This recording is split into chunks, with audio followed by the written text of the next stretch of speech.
Namaskar. Sri Ramana Maharshi. Conscience et existence.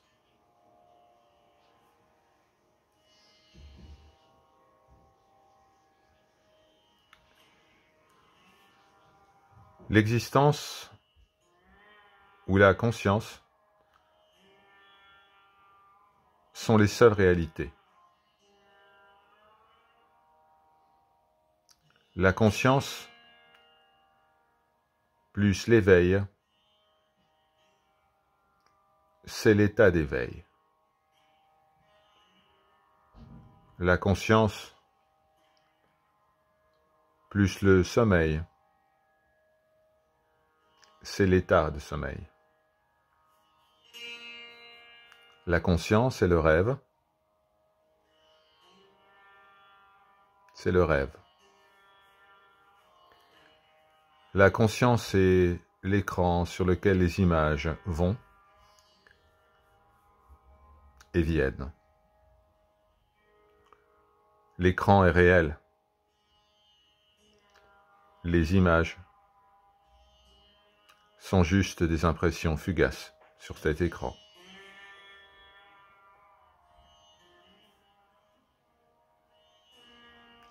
L'école de l'Advaita dit: rien n'existe en dehors de la réalité une. Il n'y a pas de naissance, pas de mort, pas de projection, pas de plan, pas de disciple, pas d'aspirant à la libération, pas de libéré, pas d'attachement, pas de réalisation. Seul le un existe pour toujours.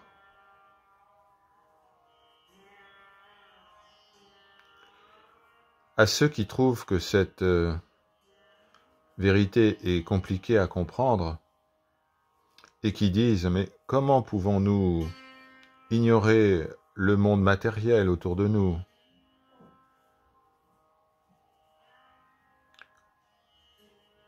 On doit alors évoquer le rêve et dire: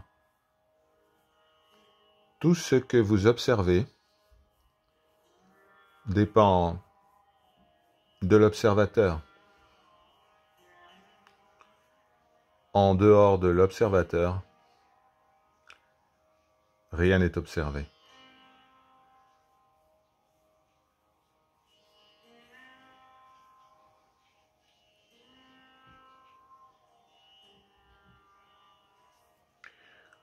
Du point de vue de la connaissance de la réalité,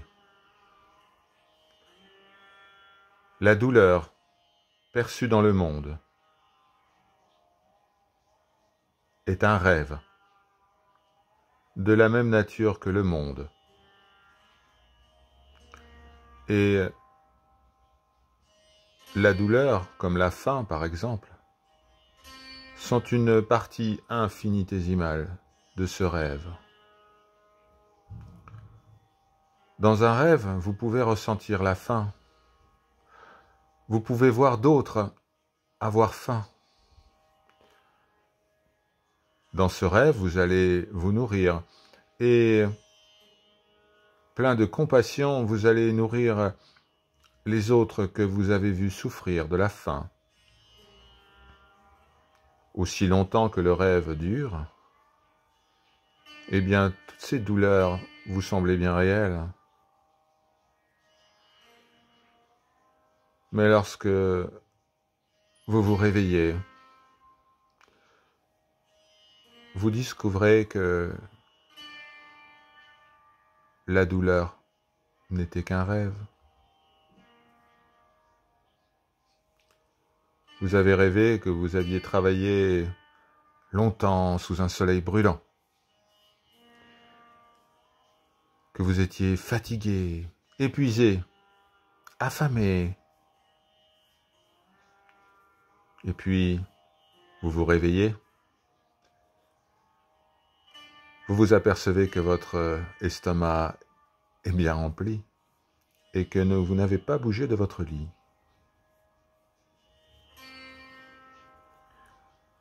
Mais cela ne signifie pas que dans le rêve, vous ne devez pas agir.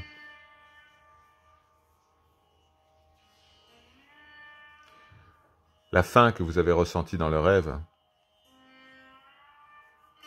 cette faim imaginaire doit être comblée par une nourriture imaginaire. Aussi longtemps que vous n'avez pas atteint l'état de pure connaissance, vous devez aider les autres dans le rêve.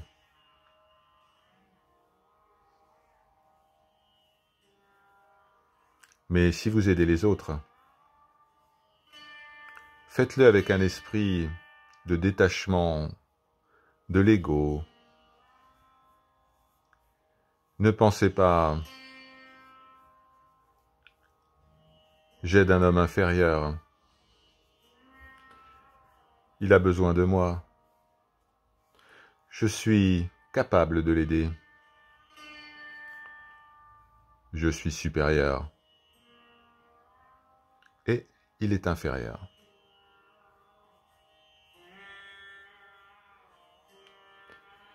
Si vous aidez quelqu'un, que ce soit dans le rêve, dans l'éveil, voyez-le comme un geste d'adoration envers le Un qui est la seule réalité. Toute aide, toute charité, toute forme de compassion est au service de l'un et non pas au service de votre ego. Gardez en tête que vous n'aidez jamais personne, mais que vous vous aidez vous-même en tant que un, indifférencié et indivisible. Om Namaha Shivaya.